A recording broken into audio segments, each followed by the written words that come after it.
हाँ तो दोस्तों, आपका स्वागत है आपके अपने ही channel class with unique identity में।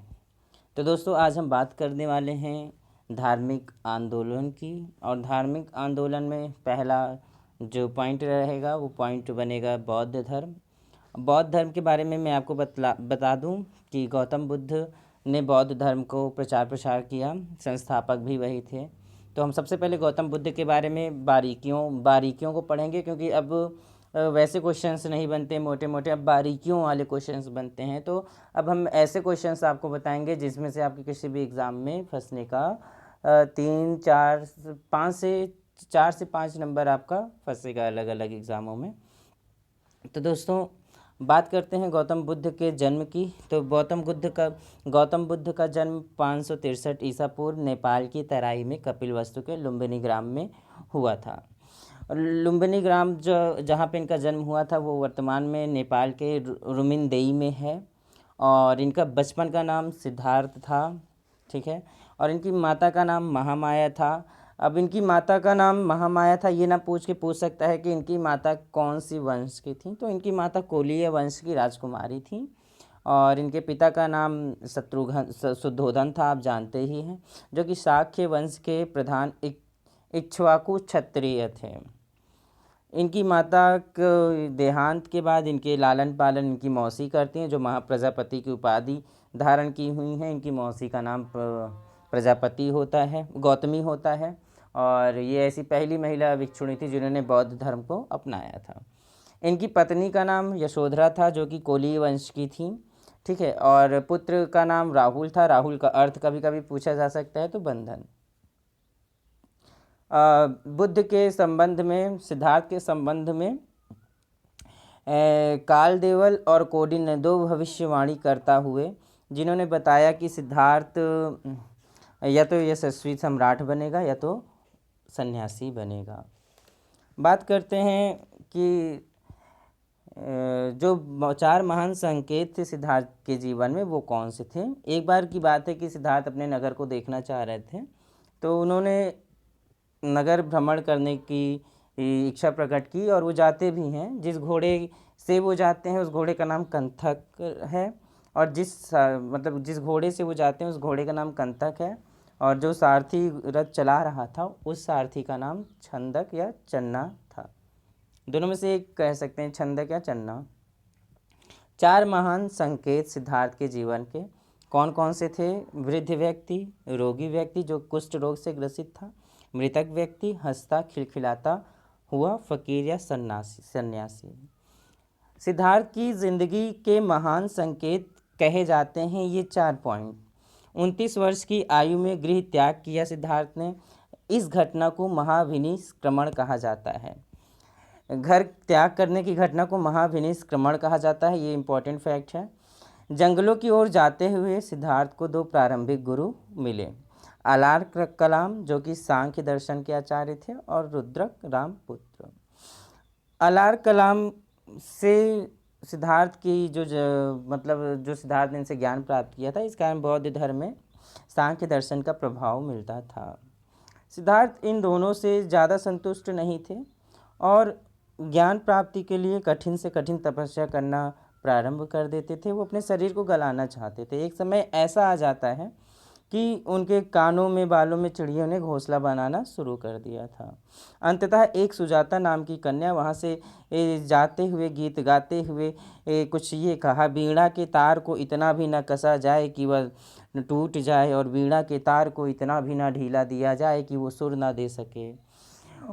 वो इस गाने के माध्यम से सिद्धार्थ को मध्यम मार्ग अपनाने की पाठ पढ़ा के सुजाता ने सिद्धार्थ को खीर खिला के उनकी तपस्या को क्या किया, रोक दिया, उनकी तपस्या को रोक दिया। उसके बाद सिद्धार्थ ने मध्यम मार्ग को अपनाया, और मध्यम मार्ग को अपनाते हुए भक्ति के मार्ग को अपनाते हुए उन्होंने भक्ति मार्ग में 49वें दिन, जिस दिन से उन्होंने मध्यम मार्ग की भक्ति को अपनाया, उसके 49वें दिन उनको ज्ञान प्राप्त हो गया।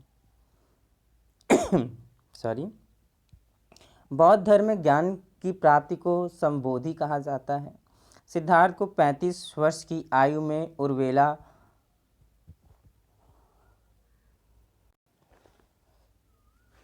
सिद्धार्थ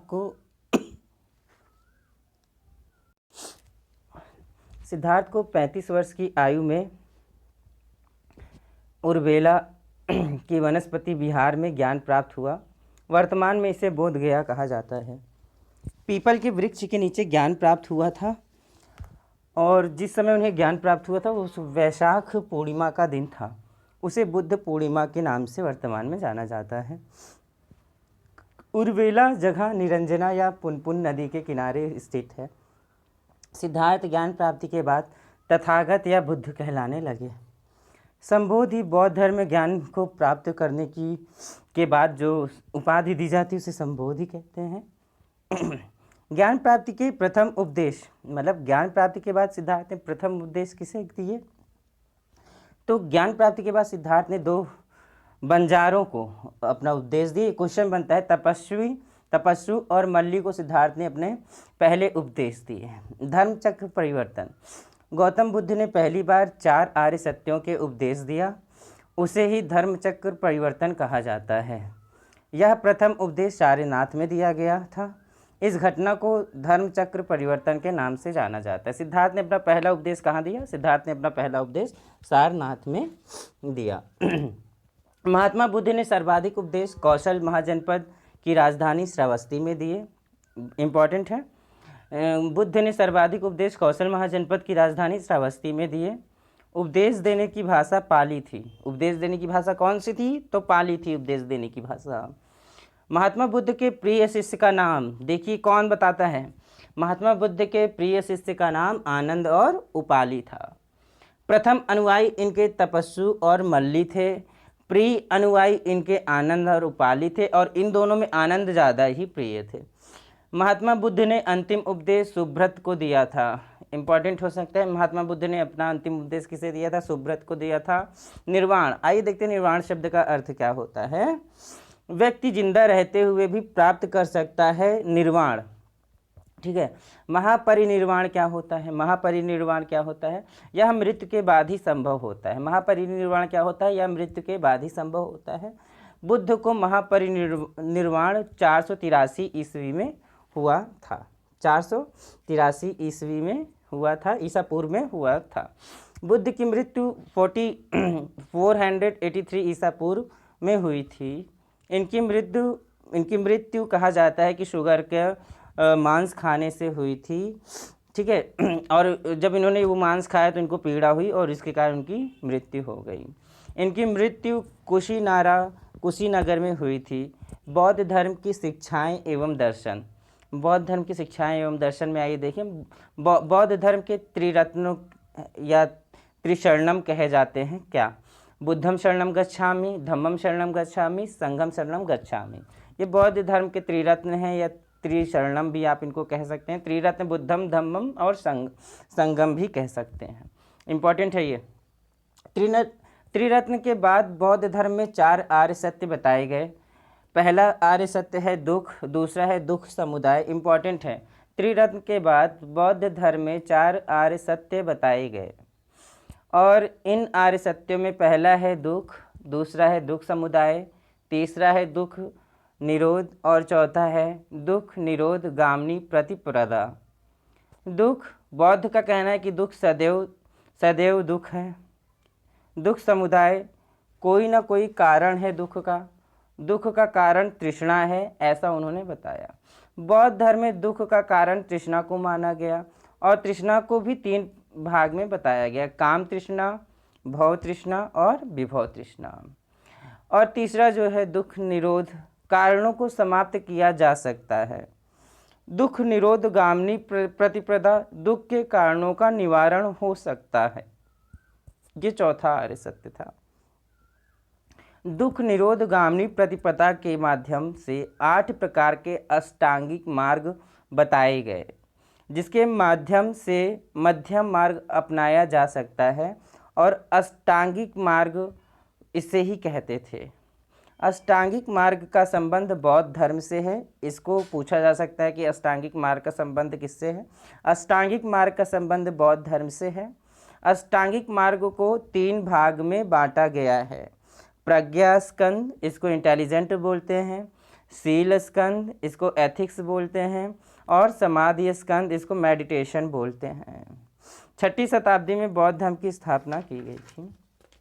प्रज्ञा स्कंद ये देखते हैं क्या है। इसमें 3 प्रकार के मार्ग को अपनाने की बात कही गई है। प्रज्ञा स्कंद में 3 प्रकार के मार्ग को अपनाने की बात कही गई है। सम्यक दृष्टि, सम्यक वाणी, सम्यक संकल्प। शील स्कंद में इसमें 2 प्रकार के मार्ग को अपनाने की बात कही गई है। आइए देखते हैं कौन कौन सी। सम्यक कर्म, सम्यक आजीव, और समाधि स्कंद में 2 प्रकार शील स्कंद में 2 प्रकार के मार्ग को अपनाने की बात कही गई है, सम्यक कर्म और सम्यक आजीव। समाधि स्कंद में 3 प्रकार से मध्यम मार्ग को अपनाने की बात कही गई है, सम्यक व्यायाम, सम्यक स्मृति, सम्यक समाधि। सम्यक का अर्थ सभी में समान भावना रखना है। ठीक है। जातक कथाएं, जातक कथाएं क्या हैं, इम्पॉर्टेंट है। जातक कथाएं क्या है, बुद्ध के पूर्व जन्म की घटनाओं को जातक कथाएं कहते हैं। उपासक एवं उपासिका क्या हैं, गृहस्थ जीवन यापन करते हुए बौद्ध धर्म को अपनाने वाले पुरुष एवं महिला को उपासक और उपासिकाएं कहा गया।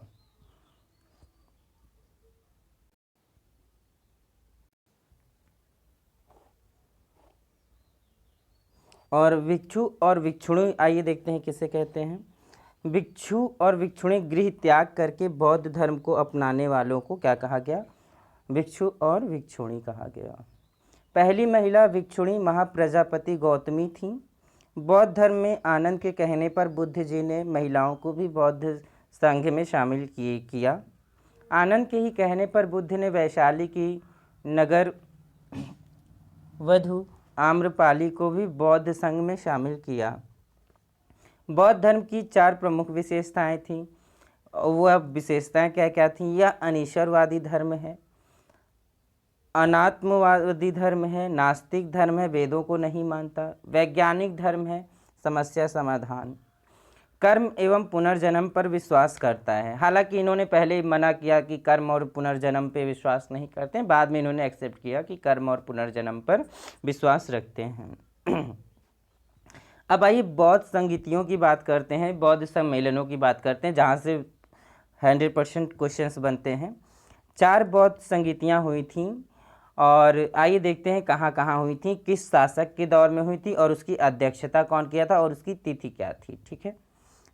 पहला बौद्ध संगीति हुई थी सप्तपर्णी गुफा, राजगिरी विहार में। उस समय शासक कौन था? अजातशत्रु था, जो कि हर्यक वंश का था, और अध्यक्षता महाकश्यप कर रहे थे। तिथि थी 483 ईसा पूर्व। बौद्ध संगीति की दूसरी जो बैठक हुई, संगीति हुई, वो वैशाली में हुई थी। कालाशोक या काकवर्णी आप कह सकते थे शासक थे उस समय, और शिशुनाग वंश के थे ये। और साबक मीर या सर्वकामी आप इनको कह सकते थे, जिन्होंने इसकी अध्यक्षता की। साबक मीर या सर्वकामी कह सकते हैं। 383 ईसा पूर्व में ये हुआ था। और तीसरी बौद्ध संगीति पाटलिपुत्र में हुई थी। उस समय के शासक थे अशोक, मौर्य वंश के थे मोगली पुत्र तिस, उस समय इसकी अध्यक्षता कर रहे थे। 251 ईसा पूर्व ये हुआ था। ठीक है। और चौथी बौद्ध संगीति कश्मीर के कुंडल वन में हुई थी। उस समय शासक थे कनिष्क, वो थे कुषाण वंश के। उस समय अध्यक्षता इस संगीति की कर रहे थे वसुमित्र। इसमें एक खास बात ये थी कि इसमें एक उपाध्यक्ष थे, और उनका नाम था अश्वघोष। उनका क्या नाम था? अश्वघोष। ठीक है, उनका नाम था अश्वघोष। ये चौथी बौद्ध संगीति में ये थोड़ी इंपॉर्टेंट बात पड़ जाती है, क्योंकि इसमें एक उपाध्यक्ष भी थे। आइए देखते हैं कि बौद्ध और जैन धर्म के में क्या वो थी। ठीक है, अभी वो बातें नहीं करेंगे कि बौद्ध और जैन धर्म में क्या सिमिलैरिटीज़ थी, उसकी बातें ना करके केवल आज बौद्ध धर्मों पे बात करते हैं। बौद्ध धर्म की एक अंतिम विशेषता थी कि ये क्षण भंगुरवाद बौद्ध धर्म से हैं। ये हर समय हर चीज़ नष्ट होती है, ऐसा ये मानते थे। और बहुत जो ज़्यादा इम्पोर्टेंट है, आइए उसके बारे में बात करते हैं। बौद्ध धर्म में जो सिंबल हैं, जो महात्मा बौद्ध से संबंधित सिंबल हैं, जब महात्मा बौद्ध गर्भ में थे माता के, तो उसका प्रतीक हाथी है, वो कुबर जैसा होता है इसलिए। और जब इनका जन्म हुआ तो कमल या यौवन सांड मतलब प्रतीक में आया। और जब इन्होंने गृह त्याग किया तो घोड़ा प्रतीक में आया। जब इन्होंने ज्ञान प्राप्त किया तो पीपल का वृक्ष प्रतीक में आया। जब इन्होंने प्रथम उपदेश दिया तो चक्र सिंबल में आया, चिन्ह में आया। जब इन्होंने निर्वाण प्राप्त किया तो पद चिन्ह सिंबल में आया। जब इनको मृत्यु हुई तो स्तूप सिंबल में आया। बुद्ध की मृत्यु के बाद स्तूप बने थे। ठीक। बौद्ध धर्म की चारों समिति में चर्चा होने पे से साहित्य का निर्माण हुआ जो पाली भाषा में थे। इन साहित्य की संख्या 3 थी। आइए उन साहित्यों को भी देखें जो बौद्ध संगीति के दौरान बनी थी। पहली है सुत्त पिटक, बुद्ध के बारे में है। दूसरी है विनय पिटक, जो भिक्षुक भिक्षुणियों के लिए नियम कानून बनाए गए हैं। तीसरा है अधिधम्म पिटक, जो बुद्ध से संबंधित कहानियाँ हैं। चौथी बौद्ध समिति 1 AD में हुई थी। इसकी उपाध्यक्षता भी हुई थी जो अश्वघोष ने की थी। दूसरी बौद्ध समिति में बौद्ध धर्म 2 भागों में बट गया था। दूसरी ही बौद्ध समिति में अगर क्वेश्चन आए कि यदि क्वेश्चन बनता है कि दूसरी बौद्ध समिति में बौद्ध धर्म नहीं, क्वेश्चन अगर ये बनता है कि बौद्ध धर्म पहली बार कब 2 भागों में बटा, तो लोग चौथी बोल देते हैं, गलत होता है वो। मतलब दूसरी बौद्ध समिति में बौद्ध धर्म 2 भागों में बट गया, स्थविर और महासांगिक। स्थविर रूढ़िवादी थे और महासांगिक परिवर्तनवादी थे।